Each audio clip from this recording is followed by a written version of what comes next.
आणि तो काय करतो, तो काय म्हणजे काही करू शकतो. तो काय करतो म्हणजे एकदम त्याला डायरिया होतो आणि मरून जातो माणूस.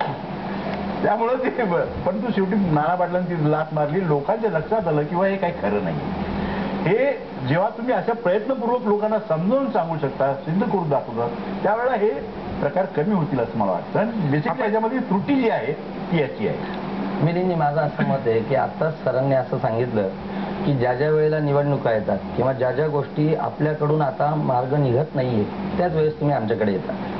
दुसरी महत्त्वाची गोष्ट अशी आहे की तुमचा आमच्यावर विश्वास आहे, त्या शास्त्रावर विश्वास आहे, म्हणूनच तुम्ही आमच्यापर्यंत येतात. मी उद्या प्रवास करतो आहे आणि त्या बस ड्रायव्हरने आजपर्यंत 20 वर्षात किती ॲक्सिडेंट केले, काय काय केलं, किती लोकांना व्यवस्थित पोहोचवलं हे आपण बघतो का नाही, त्याला आपण म्हणतो विश्वास. आणि श्रद्धा ही की त्या देवतेवर किंवा एखाद्या विशिष्ट व्यक्तीवर ती झाली श्रद्धा. तर आपण असं कुठेतरी एखादं आपलं मान्यवर स्थान असतं की जिथे आपण त्यांच्याकडून तो सल्ला घेतो, मार्गदर्शन घेतो. आणि मी म्हणतो काय हरकत आहे, ज्या ठिकाणी तुम्हाला असं वाटेल की नाही कोणीतरी एक ज्येष्ठ श्रेष्ठ व्यक्ती आहे आणि ते काहीतरी योग्य सांगतील आणि आम्ही निव्वळ तुम्हाला आलस्य देतच नाही, प्रयत्नावरच आम्ही सांगतो तुम्ही काहीतरी करा हेच आम्ही सांगत असतो, मग हे वाईट काय? ज्योतिषशास्त्र जिथे विषय येतो तसं मगाशी मानव सरांनी सांगितलं त्याप्रमाणे की तुम्हाला कुठेतरी त्या गोष्टी सिद्ध करायला लागतात. आकडे जे सगळे तुम्ही मांडता, ग्रहताऱ्यांपासून कुंडल्यांपर्यंतचे सगळे आकडे, हे आकडे अशा गोष्टी सिद्ध करू शकतात. स्वतः श्यामजी जे आहे गेल्या अनेक वर्षांपासून या कार्यामध्ये अग्रेसर आहेत.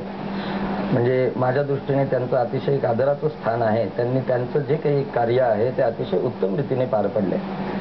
हे जरी खरं असलं तरी सुद्धा आम्ही असं म्हणतो की आम्ही तुमच्याकडे येऊन सांगितलं का की हा सत्याग्रह असा आहे, नाही, तुम्ही आमच्याकडे आल्यानंतरच आम्ही तुम्हाला मार्गदर्शन करतो.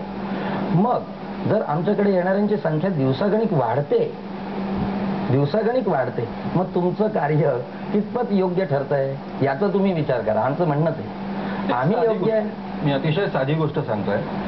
लहानपणापासून या पद्धतीचे संस्कार होतात की बाबा रे भविष्य असतं, नशिबात असतं तसं घडतं, नशिबात असतो तसा नवरा मिळतो, इथपासून सगळे संस्कार.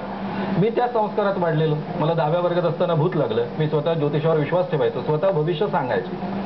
त्यामुळे सर्वसामान्य माणूस ज्या संस्कारामध्ये वाढतो त्याच्यावर हेच संस्कार असतात की आपल्याला भविष्य वेत्ते ज्योतिषी मार्गदर्शन करू शकतात. माझा एक साधा प्रश्न आहे की तुम्हाला तुमच्या पुढच्या आयुष्याचं, लोकांच्या पुढच्या आयुष्याचं जर काहीच माहीत नाही तर लोकांना फसवण्याचा तुम्हाला अधिकार काय? आयदर तुम्ही हे शास्त्र आहे सिद्ध करा, माणसाचं भविष्य आधीपासून ठरलेलं असतं आणि आम्हाला कुंडलीच्या आधारावर कळतं हे सिद्ध करा, नाही तर लोकांना फसवणं थांबवा. यांनीच आपल्या तोंडाने सुरुवातीलाच सांगितलं की आम्ही ग्रह शांती करतो, राहू केतू काल सांगतो, लोकांना घाबरवतो. हे पैसे घेतात की नाही मला माहित नाही. बाकीचे